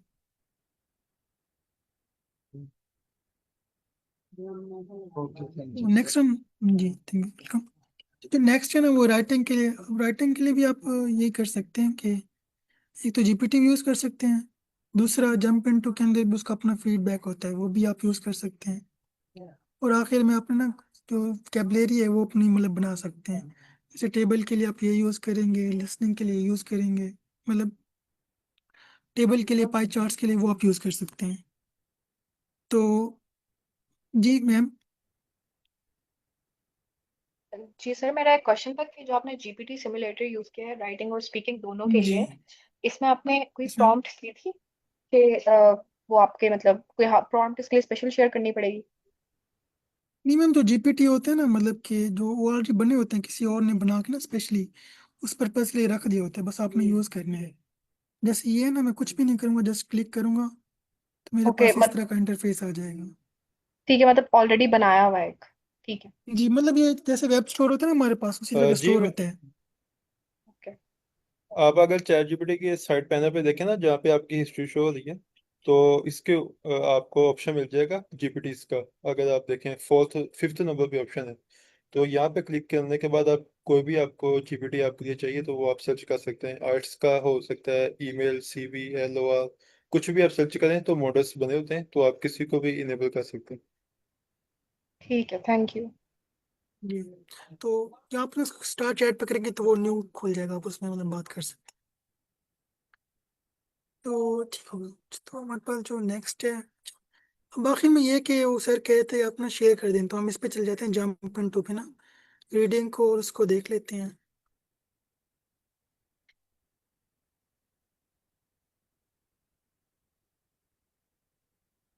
जैसे ये ना आपके पास इस तरह का होम पेज खुलेगा, अब इसमें ये सारे उन्होंने कैमरेज की बुक्स ही दी हुई हैं। अब यहाँ पे क्लिक करेंगे ना तो ये सारे टेस्ट आ गए, मतलब आइट्स 20, 19, 18। आपके पास मतलब शुरू से जितनी बुक्स हैं सारी उन्होंने दी हुई हैं, तो आप लास्ट 5 बुक्स कर सकते हैं, मतलब 15 से 20 कर लें या 14 से 20 कर लें, तो आप उसमें से ना कोई भी टेस्ट हम कर सकते हैं। तो जिससे मैं वो मैम क्या कहते हैं सर, मैं लिंक शेयर कर दूंगा इसका, स्लाइड्स का। जैसे ना हम पहले लिसनिंग को देख लेते हैं, जो हमने स्ट्रेटेजी वगैरह की थी उसको देख लेते हैं। जैसे ना ये लिसनिंग का है, बुक 19 का। Part 1. You will hear a teaching अच्छा, जो मतलब जब अटेम्प्ट करेंगे ना, मतलब जाएंगे एक्चुअल टेस्ट में, उसमें भी इसी तरह का इंटरफेस होगा कि आपके पास ऊपर ऑडियो होगी, साथ में क्वेश्चन होंगे, और वहाँ पे हाईलाइटर का भी ऑप्शन होता है कि अगर आप हाईलाइट करना चाहते हैं क्वेश्चन को, जैसे अगर मैं यहाँ पे करूँ तो इस तरह मतलब हाईलाइट कर सकता हूँ। अब ये देखें, अब इसमें ना साथ में ऑडियो, आपने इसको सॉल्व करना है। अब जैसे मैं ये कहता हूँ, जैसे ना साइंस चिल्ड्रन लुक एट, यानी कि आपको पता है कि बच्चे किसके बारे में देखेंगे, अबाउट प्लांट्स। इनके उसका अंदाजा होगा कि अच्छा ये इस चीज़ के बारे में देखेंगे तो उसे प्लांट्स की हेल्प मिल जाएगी। अब एक जहन में आता है कि क्या चीज़ हो सकती है, वो कोई मैप हो सकता है, कोई पेज हो सकता है, कुछ भी। इनके अपने जहन में ये थीम रखना कि बच्चा किस चीज़ की तरफ देखेगा, तो वो आपने ना उसको देख लेना है। अब इसका अगर मैं ट्रांसक्रिप्ट शेयर करूँ ना आपको, कि इसके ये आंसर भी हैं, जैसे 3 है, तो ये देखें। Well, one focus is on science, where we help children to discover and study plants, trees, and insects. They also collect and analyse data about the things they see. Another focus is on geography. ये आपको इसी तरह बता रहा है कि इस point पे ये आंसर था और आपने ना इसका ये लिखना था। तो जैसे इसका आंसर है कि वो डाटा के बारे में देखते हैं, उसको हेल्प ले सकते हैं। यहाँ पे आपको आंसर भी मिल जाएंगे जब आप अटेम्प्ट करते हैं ना, तो वो बता देते हैं उससे। सर मेरा एक क्वेश्चन है। जी सर। सर जो रीजनल में आर्ट्स रहते हैं तो उधर भी सर ऐसे ही जी वॉइस के साथ ऐसे रिटर्न होगा? बिल्कुल सर, नहीं बल्कि सर ट्रांसक्रिप्ट नहीं होगी, बाकी वैसे का वैसे होगा। मतलब जैसे ये ऑडियो स्क्रिप्ट नहीं होगी, बाकी क्वेश्चन वैसे होगा, हाईलाइटर का ऑप्शन होगा, और साथ में इसी तरह आपके पास ना क्वेश्चन अटेम्प्ट होंगे, नीचे मतलब मूव कर सकते का ऑप्शन होगा। इनकी सर वो लिखा हुआ नहीं होगा, स्क्रिप्ट नहीं होगी, फिर ये तो एक्चुअली ना कि आपको सिर्फ लिसनिंग के हेल्प के लिए। लिए दिए हुए हैं। जी, तो ये तो प्रैक्टिस के लिए ना आप ऑडियो स्क्रिप्ट कि आप देखें कि भी कहाँ पे उसने क्या बात की थी।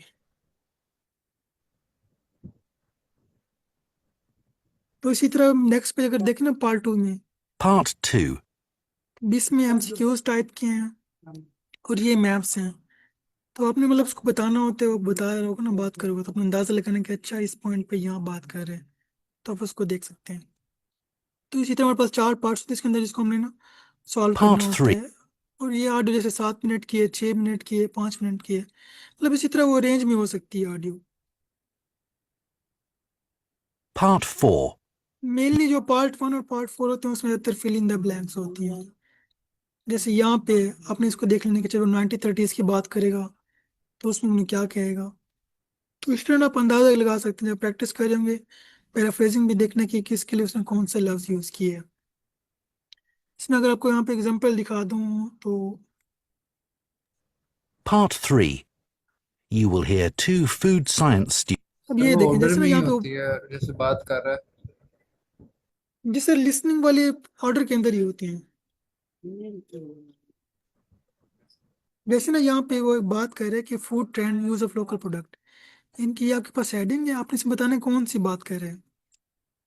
अब आपको मैं दिखाता हूँ कि पेज 25 पे आंसर, तो ये देखें मतलब इससे भी उसने ये बात कर रहे हैं कि वो thing like focus on local products seem obvious, shops are still full of imported foods. तो यहाँ पे मतलब इस लाइन के अंदर बात कर रहे हैं। तो इसी तरह ना आपको मतलब पहले थोड़ा आइडिया हो जाएगा कि अच्छा ये बात कर रहे हैं तो मैं उसके लिए रेडी रहूँ। तो इस तरह ना हम इसको लेके चल सकते हैं रीडिंग को, लिसनिंग को। तो लिसनिंग का क्लियर है आप सबको? सर एक क्वेश्चन है कि हम लिसनिंग को मॉड्यूल को लिसनिंग वाले पार्ट को दोबारा चला सकते हैं अगर एक दफा हमारे फिलिंग द ब्लैंक्स या फिर ऑप्शंस फुल ना हो। सर टेस्ट की बात करें या प्रैक्टिस के लिए? जी टेस्ट में। नहीं सर, टेस्ट में जो गुजर गया वो गुजर गया, उसमें सर आपके मतलब पास कि मतलब हमसे कोई कोई ऑप्शन एक नहीं था। ब्लैंक, एक एक दो ऑप्शन रह गए हमसे, फिर हम नेक्स्ट पे मूव हो जाएंगे, तो दोबारा हम जब उसको बस सर वो आपको नहीं सर, आपको फिर तुक्का लगाना पड़ेगा कोई, मतलब बैक नहीं कर सकते ना, उसको रिप्ले कर सकते हैं।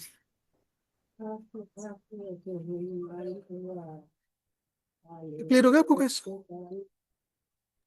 जी सर थैंक यू। जी, तो जिसमें हम रीडिंग की देख लेते हैं, हमने पहले लिसनिंग का देखा था, अब रीडिंग को भी हम देख लेते हैं। जैसे मैं रीडिंग सर का ना मेरा ये एक टेस्ट और फ्रेम का, क्वेश्चन है। जी जी।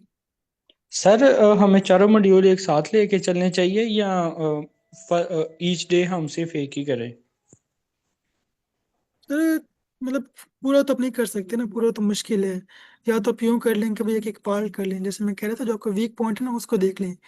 जैसे अगर आपके पास मतलब पैसेज 2 कर लें, लिसनिंग का पार्ट 2-3 कर लें, क्योंकि लिसनिंग आप 10 मिनट में कर लेंगे, 15 मिनट के अंदर उसके 2 पार्ट कर लेंगे। रीडिंग का एक कर लें, बाकी स्पीकिंग तो साथ साथ चलती रहेगी जिसके साथ बात कर रहे हैं। तो मतलब 2-3 को तो आप लेके साथ चल सकते हैं, लेकिन चारों को थोड़ा मुश्किल हो जाएगा मैनेज करना कि आप राइटिंग भी करें। तो पहले आप रीडिंग सही। लिसनिंग भी अच्छी प्रैक्टिस करके ना, फिर आप किसी एक को साथ मिला लें, फिर आप राइटिंग शुरू कर दें। Okay sir, thank you. जी वेलकम। क्योंकि आपने इसमें प्रैक्टिस वो इस तरह करनी थी कि आपका माइंड कर जाए, मतलब खुद से चीज़ें पिक करने लग जाए, तो वो प्रैक्टिस से ही होगा। अब ना हम जैसे इसकी रीडिंग की कोई एग्जांपल देख लेते हैं।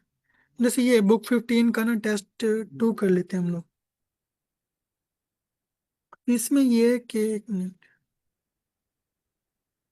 अब इसमें ना आपके पास 3 पार्ट्स हैं, पार्ट 1, 2, 3। जैसे जो पहला मतलब ये ना, आप इसमें बता रहे कि हेडिंग बताने हैं, ये मतलब किस पॉइंट पे ये बात हो रही है, और ये फिल इन द ब्लैंक्स हैं। वैसे ना हम ये देखते हैं, आपको ना पैराफ्रेजिंग का बता रहा था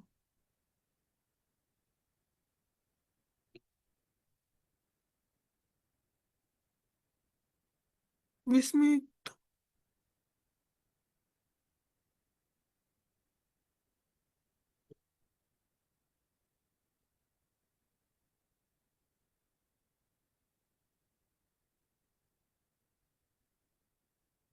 जैसे ना वहाँ पे कह रहे कि the barriers don't just make it hard to cross the road, they divide communities and decrease opportunities for healthy transport.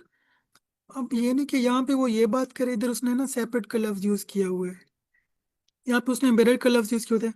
इनके इस तरह ना वो डिफरेंट तरह के वर्ड्स यूज कर सकते हैं, तो अपने वो देखने हैं। इस उसने खाली यहाँ पे बात की थी कि make it more difficult to introduce form of transport that are dash. यहाँ पे वो बात कह रहे हैं कि as a result many are now being removed causing disruption cost and waste. इनके जो ये रीजन काज कर रहे थे उसको उसने रिमूव कर दिया, तो यहाँ पे उसने इस तरह से मतलब पॉइंट लिखा हुआ है, तो ये थोड़ा सा डिफरेंस है जो कि मतलब में कंफ्यूज करते हैं।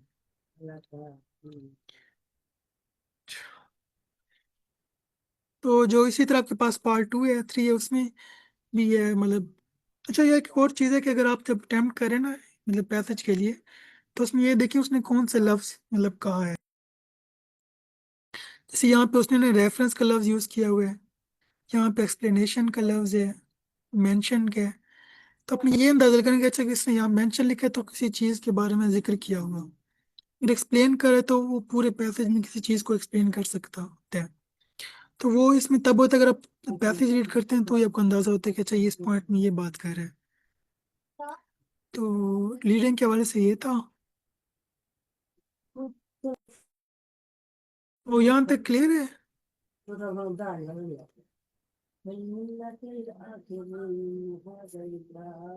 जी सर, बिल्कुल क्लियर। ठीक हो। अच्छा, तो हमने इसको देख लेते हैं राइटिंग को। जैसे ना राइटिंग के हमारे पास ना 2 क्वेश्चन थे। जैसे हमारे पास टास्क 1 आ गया जी। अब इसमें आपके पास ये बार ग्राफ दिया हुआ है, आपने 150 वर्ड में इसको एक्सप्लेन करना है। इसके लिए मैंने आपको कहा था कि आप चैट जीपीटी भी यूज कर सकते हैं, इसका अपना भी है। इसमें आप 10 लिख के ना सबमिट पे क्लिक करेंगे तो आपको नीचे रिजल्ट दे देगा कि इसका इतना स्कोर था, आपका टास्क रिस्पॉन्स ये है, और कोहेरेंस का ये है, लेक्सिकल रिसोर्स ये है, ग्रामेटिकल रेंज एक्यूरेसी ये थी, और आपका जो ओवरऑल बैंड है ना वो ये बने। क्योंकि जब भी आप मतलब राइटिंग अटेम्प्ट करते हैं ना, वो इन 4 क्राइटेरिया की बेस पे मतलब पॉइंट देते हैं। मतलब हर उसके ना क्राइटेरिया के 0 से 9 बैंड होते हैं, और आखिर में उन सबका एवरेज लेके ना फिर वो आपको देते हैं। जैसे मतलब फर्स्ट किया कि आपके इसमें 6 दिया उसने, लेक्सिकल रिसोर्स में, टास्क रिस्पॉन्स में उसने आपको 5 दिए, तो उन चारों को ऐड करके फिर आपको एक बैंड देगा। तो इसीलिए ना हम चारों को देखते हैं कि बेचा कि भाई किस में कितने पॉइंट्स आ रहे हैं। तो आप इसलिए ये भी यूज कर सकते हैं, किसी टीचर को भी चेक करा सकते हैं, वरना चैट जीपीटी के पास भी अब जो इसका है राइटिंग वाला, आप इसको भी यूज कर सकते हैं। जैसे ये है मेरे पास राइटिंग वाला, मैं इसको अपनी ये दे सकता हूँ कि भाई ये मेरा ये क्वेश्चन था, ये मेरी अटेम्प्ट है, आप इसको तुम ना ये ब्रेक डाउन करके दो। तो मैं कहता हूँ मेरे पास ये है बुक 18 टेस्ट 1 टास्क 1।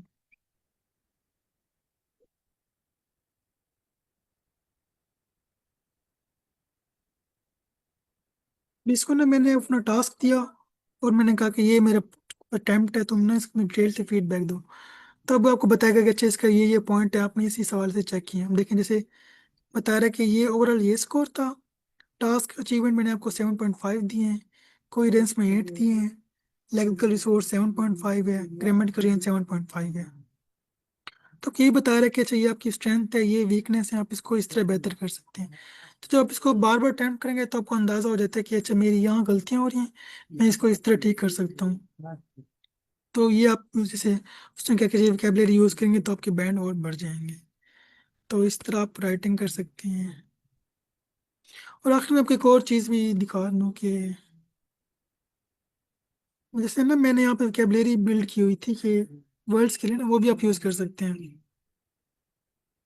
जैसे अगर प्रोसेस डायग्राम है, आप उसके लिए अगर कोई सीक्वेंस के लिए मतलब ये कर सकते हैं, इनिशियली हो गया तो begin with, first of all, action के लिए यूज़ कर सकते हैं। इनके आपके पास अच्छा अंदाजा होता है कि अच्छा मेरे पास ना आपने रिपीट नहीं करनी होती हैं, उसे दिखाना होता है कि मैं किस रेंज तक जाता हूँ, मैं इनके मेरे पास इतने सारे वर्ड्स हैं कि मैं अपनी बात को रिपीट के बगैर भी कर सकता हूँ। तो यह तो आपके पास हो गया टास्क 1 के लिए। टास्क 2 में भी सेम होता है लेकिन उसे जरा वेटेज हाई होती है आपके पास। जैसे इसमें ना टास्क 2 ये देखें, वो कह रहे हैं कि the most important aim of science should to improve people life, to what extent do you agree or disagree. इनके इसमें ये स्टेटमेंट इस टाइप के कि आपने ना एग्री कर रहे हो, डिसएग्री, और किस हद तक। इसी तरह एडवांटेज डिसएडवांटेज भी पूछ सकते हैं आपसे, कॉज सोल्यूशन भी पूछ सकते हैं। वो डिफरेंट टाइप के ना ऐसे हो सकते हैं आपके पास। और आपने मिनिमम 250 वर्ड्स लिखने होते हैं, 40 मिनट्स का टाइम होता है। तो यहाँ तक कोई क्वेश्चन है तो पूछ सकते हैं। चलिए मैम, वो जब मैं शेयर करूंगा ना, क्या कहते हैं, स्लाइड्स, तो उसके साथ ही मैं शेयर कर दूंगा। जैसे मेरे एक और क्वेश्चन है, यहाँ पे नीचे वर्ड काउंट लिखा हुआ आ रहा है, एक्चुअल टेस्ट में जी भी सर, वर्ड काउंट शो हो रहा होता है? बिल्कुल सर, वो भी इसी तरह ना आपके पास नीचे लिखा होता है कि आपके कितने वर्ड्स टाइप हो गए हैं और कितने रहते हैं। और जी, जैसे ना यहाँ मैं करूँगा तो इसी तरह उसमें भी बता रहा था कि आपके ये वर्ड इतने बढ़ चुके हैं।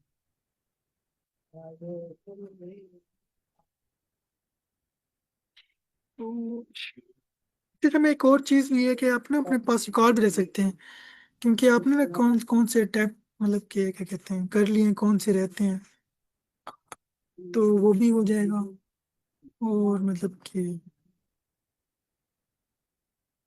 और आखिर में थोड़ा सा मतलब कुछ ये पॉइंट्स हैं और आखिर में ना कि आपने प्रैक्टिस करनी है, अपना रिकॉर्ड रखना है और कोशिश करने के रिव्यू करते हैं और चीज़ों को इम्प्रूव करते हैं। जब मैंने स्टार्ट में किया था मेरे 20/40 अर्थ रीडिंग के अंदर, तो मैं काफ़ी डिसर्ट भी था, लेकिन ये है कि अगर आप उसको लगे रहें तो मतलब इम्प्रूव हो जाती हैं चीज़ें। और आखिर में ये कि आपने ना मतलब टेस्ट वाले दिन पैनिक नहीं करना, उसमें जब टाइमर चल रहा होता है कैसा एनवायरनमेंट होता है कि आप पूरा रीडिंग शुरू कर देते हैं, तो आपने वो नहीं करना, मतलब चीज़ों को ना जितना रिलैक्स होकर कर सकते हैं वो करें और अपनी प्रैक्टिस करते रहें। और आखिर में कुछ आपके लिए कुछ टिप्स हैं इनके, अपना शेड्यूल बना सकते हैं कि अच्छा मैंने इस मतलब ये टास्क करने हैं। ऑफिशियल रिसोर्स यूज़ करें जो अपने मतलब के साथ हैं, उनसे फीडबैक लेते रहें, और मतलब ये नहीं कहना कि किसी दिन किया नहीं किया, बस मुसलसल आपने लगे रहना है, प्रैक्टिस करते रहेंगे। और आखिर में कोई क्वेश्चन हो तो आप पूछ सकते हैं।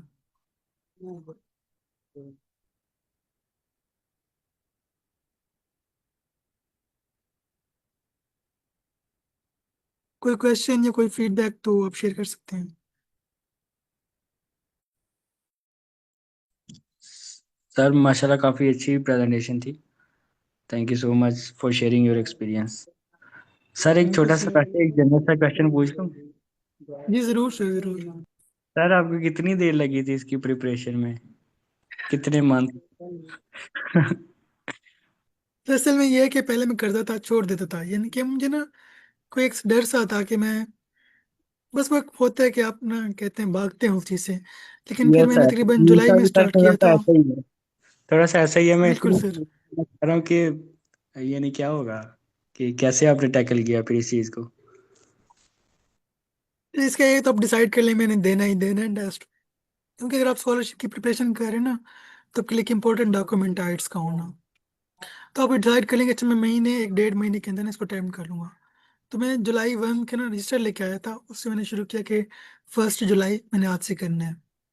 तो तकरीबन मैंने सितंबर में ना पहले वीक के अंदर बुक कर लिया था, 2 तारीख को टेस्ट अपना। और मैंने तकरीबन 1 वीक का गैप रखा था उसके, अगर आप ज़्यादा गैप रखेंगे तो भी आप मतलब लेजी हो जाएंगे, अगर नहीं रखेंगे तो भी टेंशन हो जाएगी। तो आप इतना गैप रखें कि आपके लिए 10 दिन 12 दिन का हो काफ़ी है, तो वो रख सकते हैं। दूसरा बस ये है कि आखिर में ना आपने रिलैक्स होना है, तो कोई टेंशन नहीं लेनी, अपने जहन को इजी करना है कि भाई ठीक है नॉर्मल टेस्ट है मैं कर लूँगा, तो वो हो जाएगा, कोई इशू नहीं।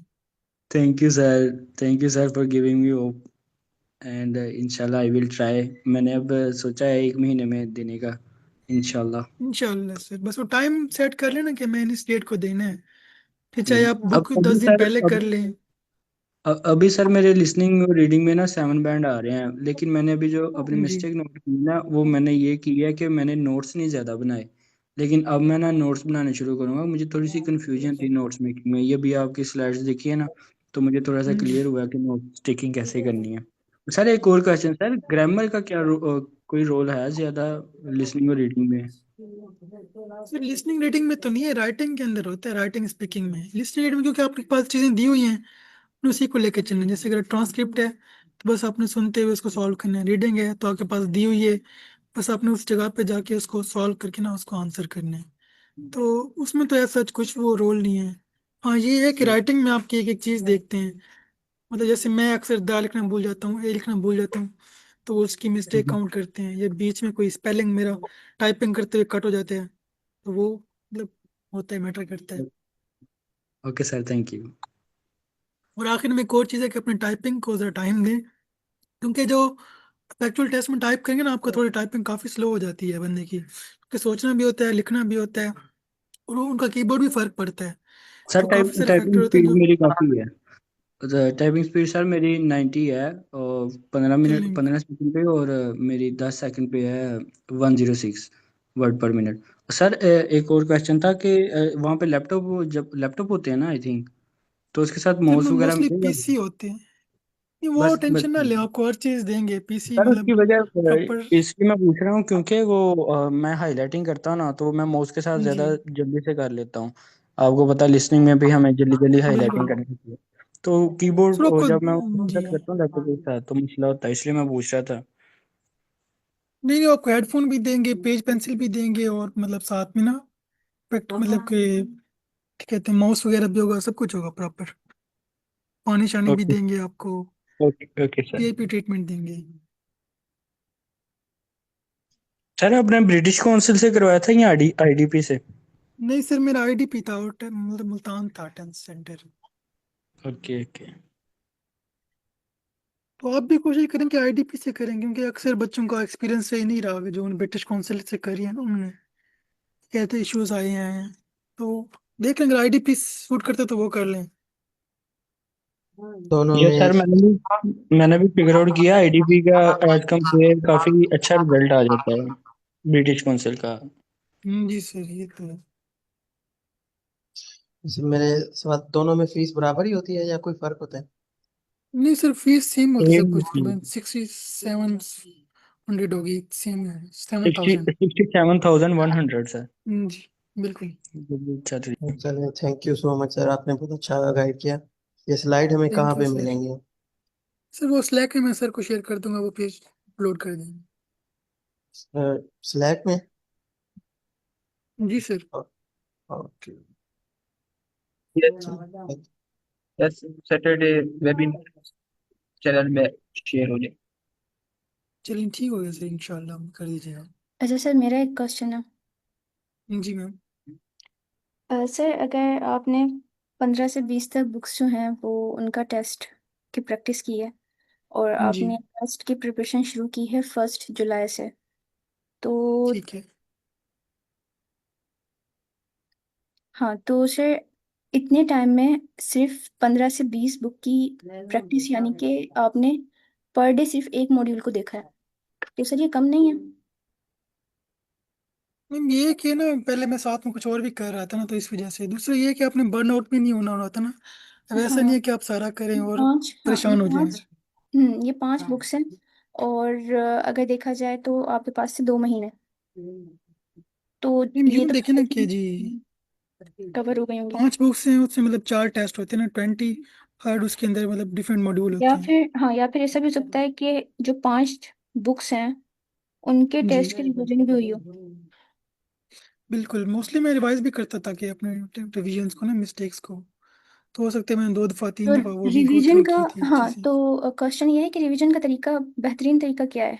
या तो आप पूरे टेस्ट को रिवाइज कर रहे होते हो, या फिर दोबारा से मॉक टेस्ट जो है वही दे रहे होते हो। आपको आंसर की का पता चल जाता है, लेकिन अगली बार आप ज़्यादा फोकस्ड होते हो। तो रिवीजन का एक अच्छा तरीका क्या है? मैम अगर आप पूरा टेस्ट अटेम्प्ट करेंगे ना, तो एक तो आपके जहन में पहले से आंसर होंगे, तो आप उसको सही से नहीं पढ़ेंगी, ना उसको एग्जैक्टली। सुनेंगी। तो उसका ये है कि आप मतलब देखें ना, जैसे मैंने कहा कि अपना रिव्यू कर लें। जैसे आपने टेस्ट अटेम्प्ट किया, आपने साइट पे लिखा कि मेरे ना 10 में से ये 5, 3, 7, 3 एमसीक्यूज हो गए, तो नेक्स्ट टाइम आप सिर्फ उन 3 एमसीक्यूज को देखें। जैसे अगर मैं आपको दिखाता हूँ कि अब जैसे ये मतलब टेस्ट है ना, फिर मैं मतलब री अटेम्प्ट कर रहा हूँ अपना रीडिंग टेस्ट। मैं आपको दिखाता हूँ। जैसे यहाँ पे ना लिसनिंग में मेरे 7 पॉइंट है, मैं देख लूंगा कि मेरे किस में ना कम मार्क्स थे। जैसे इससे मेरे 10/10 है, तो मुझे पता है कि इसकी जरूरत नहीं है चेक करने की। इसमें भी ठीक है मेरे। Section 2. और जो सेक्शन 3 है, इसमें मेरे हैं, इसमें भी ठीक है। तो मैं देखूंगा मेरी गलती कहाँ पे। अच्छा, सेक्शन 4 मैंने टैप नहीं किया हुआ, तो मैं उसके अंदर ना जस्ट जाके सिर्फ वो पार्ट करूंगा। जैसे मैं ये कहता हूँ कि इसमें मेरे 21 ये मेरे रॉन्ग है, 22 भी रॉन्ग है। तो मैं इसमें जाके ना उसी पार्ट से वो शुरू करके ना, मतलब से 21 है, तो यहाँ से थोड़ा पहले शुरू करके इसको अटेम्प्ट करूंगा कि जो 3 एमसीक्यूज हैं सिर्फ मैं उनको करूँ। इसी तरह आप रीडिंग का भी कर सकती हैं। क्या पूरा तो कर नहीं सकती क्या, शुरू से करेंगे तो आप वो देखें कि अच्छा ये मिस्टेक थी, ठीक। या मैं तो एक और चीज भी कर सकता हूँ आपको जी ना। जी सर, गो अहेड। जैसे ये है ना एनवोगेट क्या है, एंग्नोवेट पे है। इसमें ना आप स्पेसिफिक टाइप कर सकती हैं। जैसे मुझे एकेडमिक है ना पार्ट, तो मुझे पता है कि मेरे true and false mostly wrong होते हैं, तो मैं यहाँ पे लिखूंगा कि मुझे ना बाय पार्ट करना है। और मिनट, ये अच्छा चल रहा है, ये स्पीकिंग का चल रहा है, मुझे इसमें करना है ना रीडिंग का। तो मैं यहाँ पे आया रीडिंग पे, मैंने एकेडमिक को चूज कर लिया। यहाँ पे मैंने कहा कि मुझे ना ट्रू एंड फॉल्स दिखाओ और पार्ट्स में दिखाओ, फिल्टर लगा दिया। इसमें ना उसने ये कहा कि भाई यहाँ पे ना बुक 20 में ना 8 से 13 एमसीक्यूज हैं, मैं इसी को ना यहाँ पे कर लूँगा 8 से 13। अब मुझे पता है इस जो 4 आंसर ना वो इस पोर्शन के अंदर है जस्ट, तो मैं इसको करूँगा। जैसे मैंने यहाँ पे ये किया, अटेम्प्ट कर दिया। अब इसका ये फायदा होता है आपको ना एक्सप्लेनेशन देते हैं, मतलब आपको पता तो चल गया कि आंसर इसका क्या है, लेकिन आपको अगर ये नहीं पता कि क्यों सही है तो आपके लिए इशू बन सकता है। तो अगर मैं इसको करूँ ना सबमिट, तो एक मिनट, ये ना मेरे स्कोर बता रखे सारे रॉन्ग है। तो मैं ये करूँगा कि भाई देखूंगा गलती क्यों है मेरी ना। वापिस इस पे क्लिक करें एक्सप्लेन मोर पे ना, तो ये देखें तो वो बता रहा है कि भाई एक्चुअल पैसेज में क्या था, आंसर एक्सप्लेन किया है और ये क्यों ठीक है। मतलब आपको 3 चीजें बता रहा है कि आपने ये अटेम्प्ट किया तो इसका ये फायदा था, साथ में ये भी बता रहा है कि कहाँ पे है। जैसे क्वेश्चन 2 है ना, ये है यहाँ पे, इनके by the time she graduated from high school in 905 she terminated to make a age smart. यहाँ पे उसने कोई और बात की है कि ना उसने अपना माइंड चेंज कर लिया था। यहाँ पे वो कह रहे हैं कि भाई उसने ना मतलब कि माइंड के मेक एट आर्टिस्ट, इनके उसने आज स्कूल से फारिग होकर आर्टिस्ट में चली गई। तो यहाँ पे ये है एक्सप्लेन मोर पे किया, मुझे पता चल गया कि उसने ये चीज़ की थी। तो इसी तरह ना आप स्पेसिफिक टाइप कर सकती हैं। तो अब क्लियर है आपको? जी सर, बिल्कुल, it make sense. Thank you. तो आप इस तरह रीजंस देखेंगे ना, मतलब ये देख लेकर कि ये रॉन्ग क्यों है, रीजन से आपको मल्टीपल क्वेश्चन फिर सॉल्व हो जाते हैं आपके लिए, तो फिर आप बिल्कुल। इसीलिए मैनेज कर सकते हैं। हाँ, मेरा क्वेश्चन सिर्फ यही था कि अगर इतना टाइम है और बुक्स इतनी है तो जी मतलब कि काफ़ी ज़्यादा टाइम है, या तो बुक्स की रिवीजन ज़्यादा हुई है या फिर लाइक जो स्पेसिफिक पार्ट की प्रैक्टिस है ना वो ज़्यादा हुई है। तो मुझे बिल्कुल। समझ आ गया, हाँ मुझे समझ आ गया। क्योंकि अगर टाइम कम है, अच्छा सर एक और सवाल ये है कि अगर हमारे पास टाइम कम है, सिर्फ जी 10 दिन है और उसमें हमने आर्ट्स लेना सही है, तो है। हमारा जो स्केड्यूल है वो एक बेहतरीन स्केड्यूल क्या हो सकता है? क्योंकि आजकल मतलब कि जिस तरह देखा जा रहा है तो टाइम तो बहुत ही कम हो जी उसको तो ये कि आप एक तो ना टेस्ट अटेम्प्ट कर लें, मतलब पूरा ना, जैसे रीडिंग का है लिसनिंग का है, तब कि आपको आइडिया हो जाए कि आपके वीक पॉइंट कौन से हैं। फिर आप उसको 1-2 दिन लगा के वीक पॉइंट को देख लें। जैसे ना आपको कि मैं एक चीज़ शेयर करता हूँ, जैसे मुझे ना मैचिंग हेडिंग बहुत तंग करती थी, मतलब मुझे पता नहीं चलता था कि इस पैराग्राफ के अंदर ये बात कब हुई है। तो उसके लिए मैंने एक वो बना ली थी, मतलब ना चैट जीपीटी से कि इसको किस तरह सॉल्व करते हैं। तो मैं आपको दिखाता हूँ कि मैंने उसको मतलब सॉल्व करने के लिए इस तरह किया था। जैसे ये है, जैसे ना मैचिंग हेडिंग का मुझे पता है कि अगर वो रेफरेंस का कीवर्ड यूज करते हैं तो उसमें हम क्या एक्सपेक्ट करने हैं और क्या क्लू होंगे हमारे पास। इसी तरह जब आप मुख्तलिफ टेस्ट की देखेंगे ना, जैसे ट्रू एंड फॉल्स के, अगर वो एज इट इज बात कर रहे तो ट्रू है, अगर उसके बारे में मतलब बात नहीं कर रहा है तो नॉट गिवन है। तो वो आप उसको मतलब इस तरह भी कर सकती हैं। तो वो डिपेंड कर रहा था कि आप ना मतलब का एरिया कौन सा है, वीक एरिया, तो आप उसको फिर उस हिसाब से लेके चलते हैं। ठीक हो गया सर। फहद, अगर आपने नोट्स बनाए हुए हैं तो आई थिंक हम सबके लिए काफ़ी हेल्पफुल रहेगा अगर आप इसका जो लिंक है ना वो सिलेक्ट पे शेयर कर दें, रीडिंग का, राइटिंग का, लिसनिंग का, जो भी आपने नोट्स बनाए हुए हैं, स्ट्रेटेजीज नोट की हुई हैं, तो आई थिंक ये सबके लिए ना अच्छा रहेगा। चलिए वो फिर मैं उसको ना पे शेयर कर दूंगा।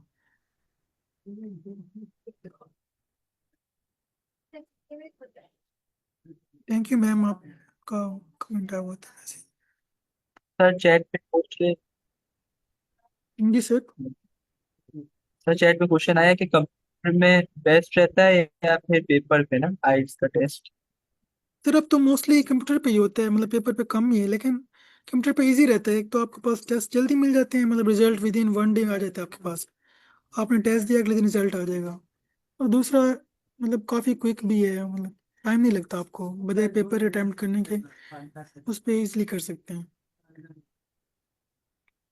सर जिनको तो पता नहीं है मैं उनको ही बता दूं कि पेपर बेस्ड जो आर्ट्स है ना वो ख़त्म हो चुका है। अब हर जगह पे कंप्यूटर बेस्ड है। बिल्कुल।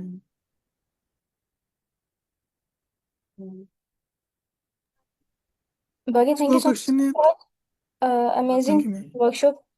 काफ़ी ज़्यादा चीज़ें पता चली और हमें ये भी आइडिया हो गया कि बुक्स जो है ना वो कौन सी इंपॉर्टेंट हैं, किनको मद्देनजर रखते हुए हमें तैयारी करनी है। That's great. Thank you ma'am. Thank you so much for your time. इसको एंड कर लेते हैं अगर। जी सर बिल्कुल। Sir it was a wonderful webinar. Thank you. Thank you sir. Yes sir, meeting में करते सेशन वर्कशॉप को।